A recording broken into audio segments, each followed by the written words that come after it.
चन्द्रहासोज्ज्वलकरा शार्दूलवरवाहना कात्यायनी शुभं दद्या देवी दानवघातिनी।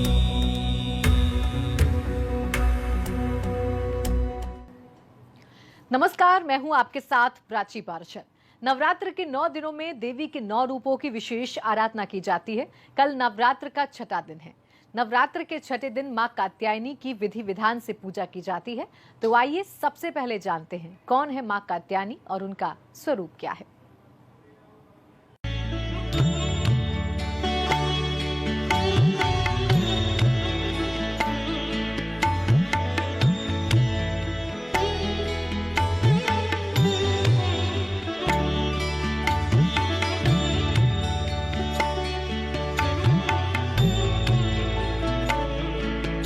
शक्ति के छठे रूप को मां कात्यायनी के नाम से जाना जाता है।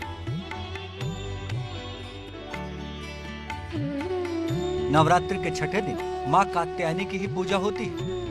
इनकी उपासना से जीवन के चारों पुरुषार्थों धर्म, अर्थ, काम और मोक्ष की आसानी से प्राप्ति हो जाती है।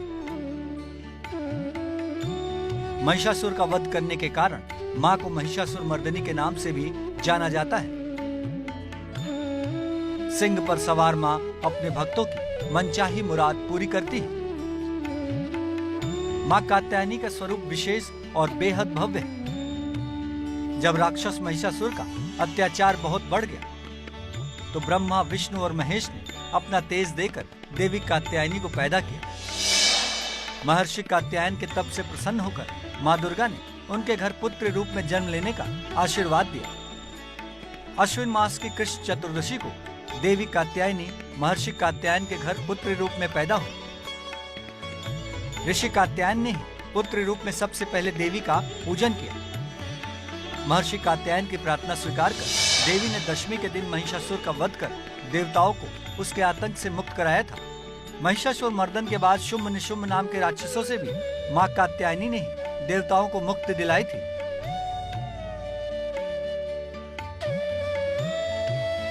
मां कात्यायनी अद्भुत रूप वाली है।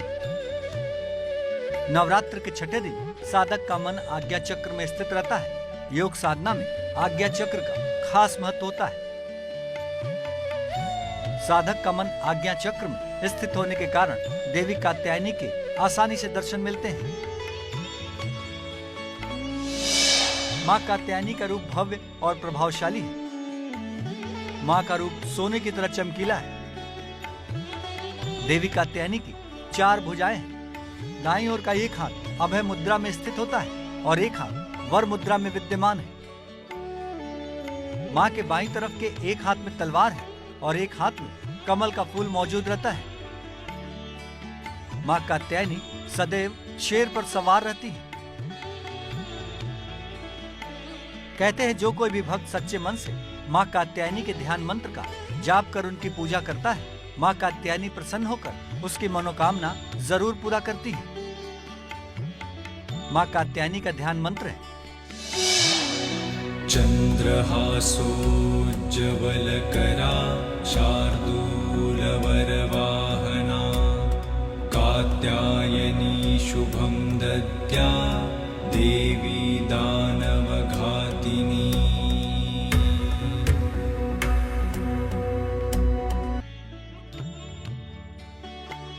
मां के कात्यायनी स्वरूप की आराधना भक्तों को अनंत फल देने वाली है। कहते हैं कि मां कात्यायनी की आराधना करने वाला भक्त निर्भीक हो जाता है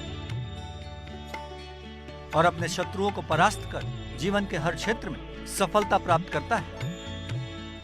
ब्यूरो रिपोर्ट, एबीपी गंगा।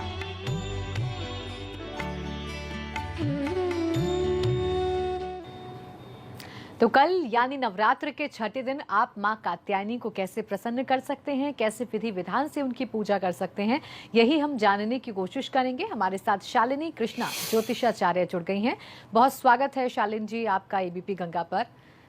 सवाल आपसे पहला यही है कि कल मां कात्यायनी की पूजा होगी, उनका स्वरूप कैसा है, कौन है मां कात्यायनी, इसके बारे में आप जानकारी दीजिए। सबसे पहले आप सबको नमस्कार हमारा। और माँ कात्यायनी का स्वरूप जो है वो दुर्गा जी पे बैठी हुई माता जी हैं और उनका स्वरूप ऐसा है कि उनके बाएं हाथ में एक तलवार है और एक कमल का फूल है। दाहिने हाथ में उनके जो है वो एक वर मुद्रा है और एक अभय मुद्रा है। वो सिंह पे सवार हैं देवी। और कात्यायनी माता जो है ये खास तौर पे जो कन्या है जिनका विवाह नहीं हो रहा है उनके लिए कात्यायनी जी की पूजा करना बहुत अच्छा होता है। उनका मंत्र है, मैं धीरे धीरे बोलती हूँ जिससे जो लोग नोट करना चाहेंगे नोट कर लेंगे। कात्यायनी महामाये महायोगिन्यधीश्वरी नंद गोप सुतम देवी पतिम में कुरुते नमः। इस मंत्र के द्वारा सभी कन्याएं जो हैं वो कात्यायनी माता का अनुष्ठान पूजा पंचोपचार विधि से अगर पूजा करती हैं तो ऐसा माना जाता है कि बहुत शीघ्र ही उनका विवाह हो जाता है।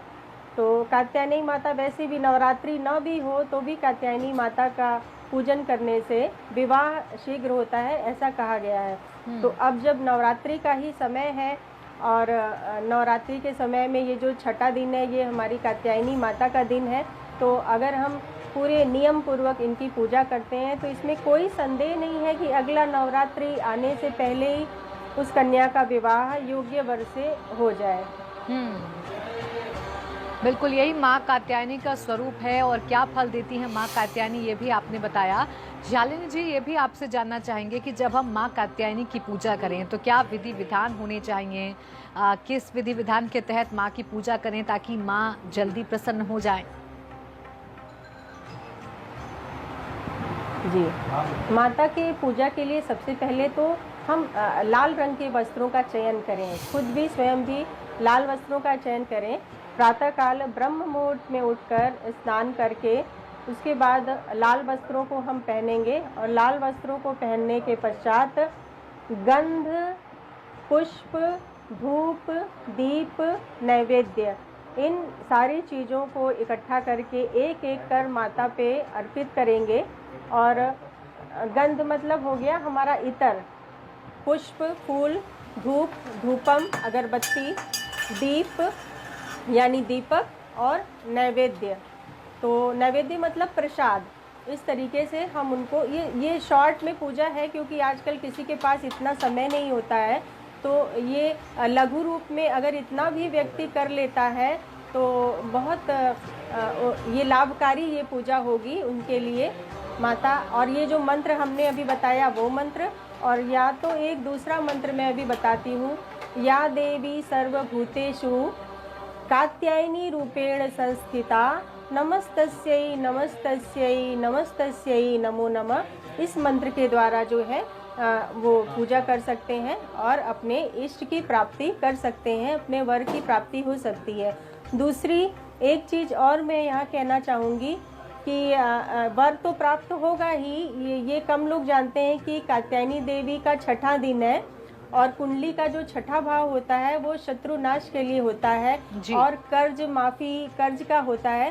तो अगर कात्यायनी माता की पूजा जो है वो जिनके ऊपर बहुत कर्ज है और बहुत बोझ से दबे हुए हैं वो भी यदि कात्यायनी माता की पूजा करते हैं तो बहुत शीघ्र उनको लाभ प्राप्त होता है। दूसरी चीज़ ये भी है कि छठा भाव होने के कारण और छठा दिन कात्यायनी माता है तो शत्रु पे विजय प्राप्त होगी। बहुत जल्दी उनका कोई केस चल रहा है, कोई मुकदमा चल रहा है, उसमें विजय प्राप्त होगी। इस प्रकार से कात्यायनी माता का इसमें भी बहुत लाभ है। बिल्कुल, ये लाभ है। पराजित करने के लिए भी कात्यायनी माता की पूजा बिल्कुल शालिनी जी, कात्यायनी माता की पूजा जहाँ कन्याओं को वर प्रदान करती है तो साथ ही साथ शत्रु का नाश भी करती है। आप बने रहिए शालिनी जी हमारे साथ, आगे हम आपसे बातचीत करते रहेंगे। अब हम आपको माँ कात्यायनी की पूजा विधि के बारे में बताते हैं जिसके जरिए आप आसानी से माँ कात्यायनी की आराधना कर उन्हें प्रसन्न कर सकते हैं और उनसे पा सकते हैं अपने परिवार की कुशलता और समृद्धि का आशीर्वाद। क्या है वो विधि विधान, आइए जानते हैं।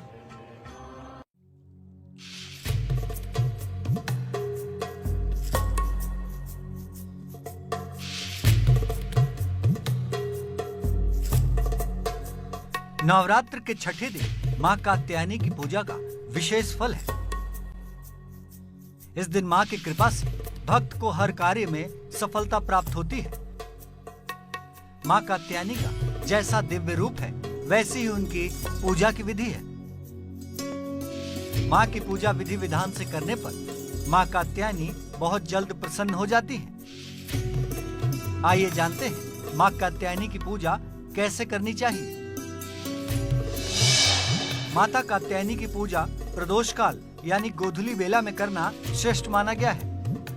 मां कात्यायनी की पूजा में लाल या पीले वस्त्र धारण करना बेहद शुभ माना गया है। सबसे पहले पूजा स्थल पर गंगा जल से छिड़काव कर जगह का शुद्धिकरण कर लेना चाहिए। इसके बाद मां की प्रतिमा के आगे एक दीपक जलाना चाहिए। मां कात्यायनी को लाल और पीले रंग के फूल प्रिय हैं, इसलिए मां को इन्हीं रंगों के फूल अर्पित कर उनका ध्यान करना चाहिए। इस दिन दुर्गा सप्तशती के 11वें अध्याय का पाठ करना बेहद लाभकारी होता है। मां कात्यायनी की पूजा के साथ ही भगवान शिव की भी आराधना जरूर करना चाहिए। मां कात्यायनी को पीला रंग बेहद पसंद है, इसलिए पूजा के दौरान देवी मां को पीले फूल और पीला नैवेद्य अर्पित करना चाहिए। षष्ठी तिथि के दिन देवी के पूजन में मधु का बेहद महत्व बताया गया है, इसलिए मां को शहद का भोग जरूर लगाएं। माना जाता है कि इसके प्रभाव से साधक सुंदर रूप प्राप्त करता है। मां कात्यायनी को प्रसन्न करने के लिए इस दिन गुड़ का दान भी किया जा सकता है। माता की सभी प्रिय चीजें अर्पित करने के बाद धूप दीपक से आरती जरूर करें। माता की आरती के बाद लोगों में प्रसाद बांटना ना भूलें। माना जाता है कि देवी कात्यायनी की पूजा से भक्तों में शक्ति का संचार होता है और हर तरह के भय का नाश होता है। मां की कृपा से भक्त अपने शत्रुओं को हराने में सक्षम होता है और उसके सभी रोग, शोक और संताप दूर हो जाते हैं। नवरात्र के छठे दिन मां कात्यायनी की विधि विधान से पूजा करने से शादी में आ रही बाधाएं दूर होती हैं और भगवान बृहस्पति प्रसन्न होकर विवाह का योग बनाते हैं। ये भी कहा जाता है कि अगर सच्चे मन से मां की पूजा की जाए तो वैवाहिक जीवन में सुख शांति बनी रहती है। गोपियों ने भी कृष्ण की प्राप्ति के लिए मां कात्यायनी की ही पूजा की थी। माना जाता है कि माता की कृपा से कन्याओं को योग्य जीवन साथी मिलता है और विवाह संबंधी समस्याएं दूर होती हैं। मनचाहे विवाह और प्रेम विवाह के लिए भी माता कात्यायनी की उपासना की जाती है। ग्रहों में बृहस्पति का संबंध मां कात्यायनी से माना जाता है, इसलिए विद्यार्थियों को माता की उपासना जरूर करनी चाहिए। मां दुर्गा के छठवें रूप की पूजा से राहु और काल सर्प दोष से जुड़ी परेशानियां भी दूर हो जाती हैं। ऐसा माना जाता है कि मां कात्यायनी की आराधना से त्वचा, मस्तिष्क, संक्रमण और अस्थि संबंधी बीमारियों में लाभ मिलता है। देवी आराधना से भक्त को कार्य क्षेत्र में हर तरफ सफलता मिलती है और उसके रास्ते में आने वाली हर कठिनाइयां दूर हो जाती हैं। कहते हैं कि जो भी भक्त विधि विधान से मां कात्यायनी की पूजा करता है, उसके सभी रोग शोक दूर हो जाते हैं और भक्त भय रहित होकर जीवन के हर क्षेत्र में सफलता प्राप्त करता है। तो फिर देर किस बात की? पूरी श्रद्धा से कर लीजिए मां कात्यायनी की आराधना और उनको प्रसन्न कर पा लीजिए उनसे मन चाहा वरदान। Bureau report, ABP Ganga.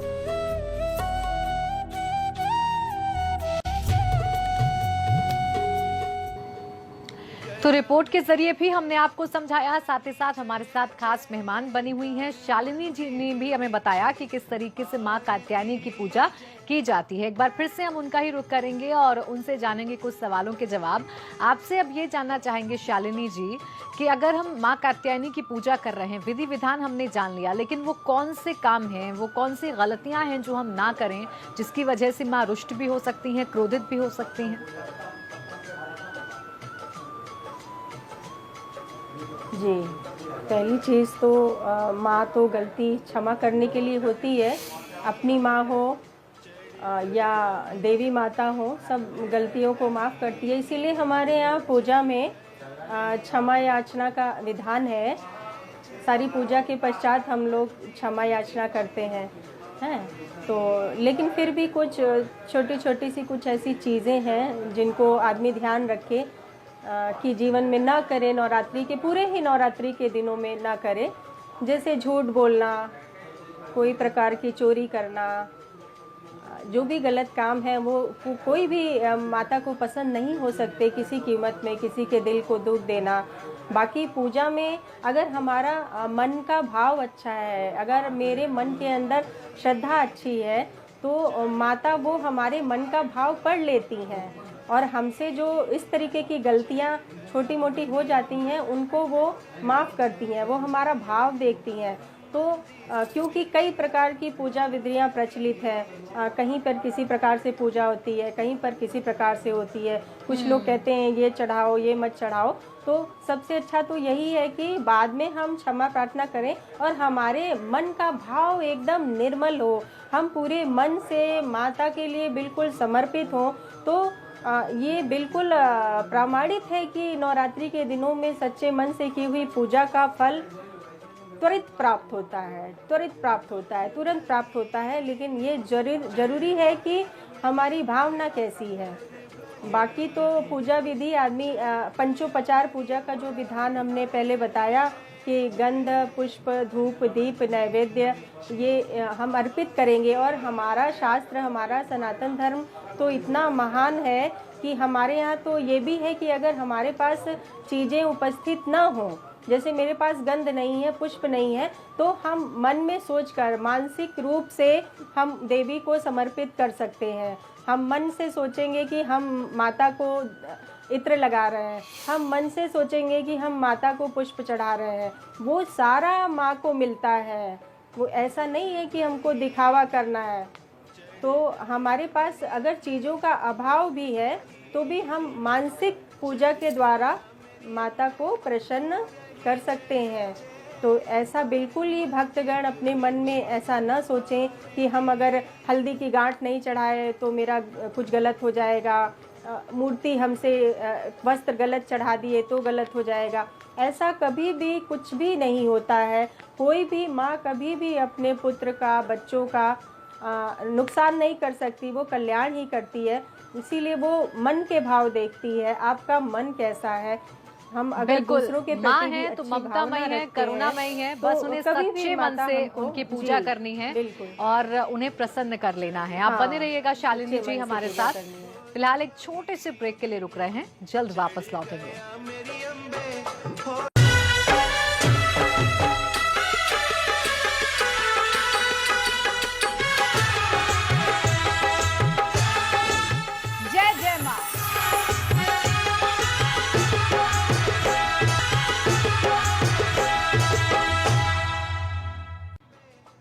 Break के बाद स्वागत है आपका। तो लगातार हम आपको ना सिर्फ विधि विधान बता रहे हैं बल्कि हम आपको माँ के तमाम स्वरूपों के दर्शन भी करवा रहे हैं।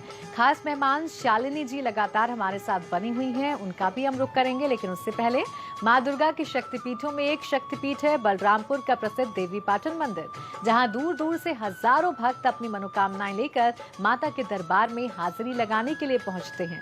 लेकिन नवरात्र में देवीपाटन मंदिर में मानो माता के भक्तों का सैलाब उमड़ पड़ता है।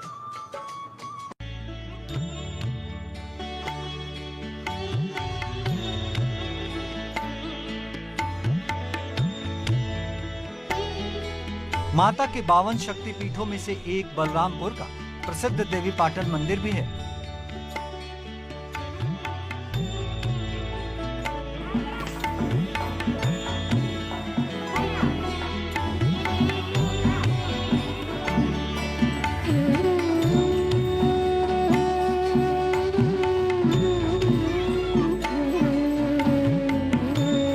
पौराणिक मान्यता है कि सती के पार्थिव शरीर के पट जिस स्थान पर गिरे थे उसे पटेश्वरी देवी मंदिर के रूप में जाना गया, जो देवी का शक्तिपीठ है।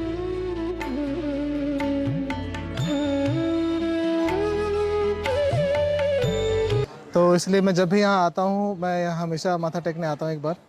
और काफ़ी सुना है कि माता यहाँ मंदिर में मन्नत मांगने से बहुत जल्दी पूरी जाती है। जो श्रद्धालु सच्चे मन से आते हैं उनकी जो भी इच्छा होती है माता रानी पूरा करती हैं।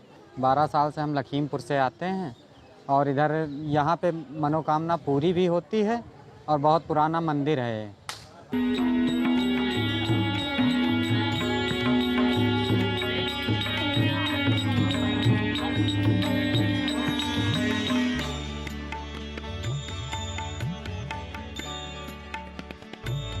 देवी पाटन शक्तिपीठ के गर्भगृह में एक अखंड ज्योति प्रज्वलित है। पौराणिक कथाओं के अनुसार गुरु गोरक्षनाथ जी ने त्रेता युग में मां पाटेश्वरी को प्रसन्न करने के लिए एक तपस्या की। तो शक्तिपीठ का दर्शन करने के बाद आइए एक बार फिर से रुक कर लेते हैं शालिनी जी का, जो लगातार हमारे साथ बनी हुई हैं।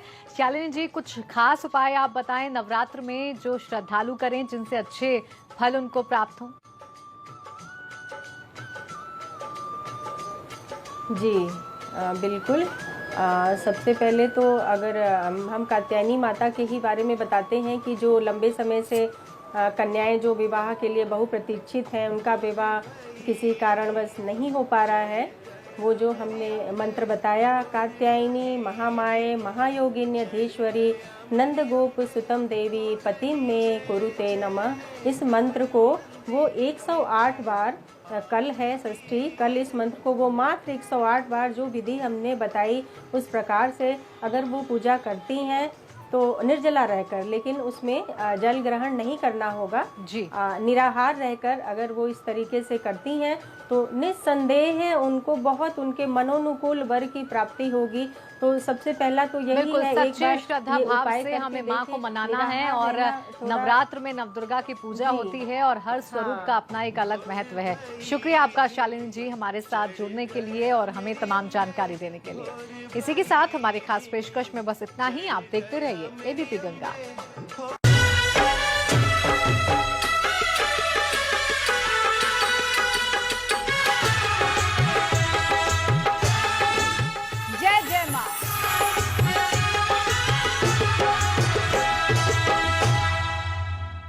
क्या आप दुबले पतले कमजोर हैं, आपकी सेहत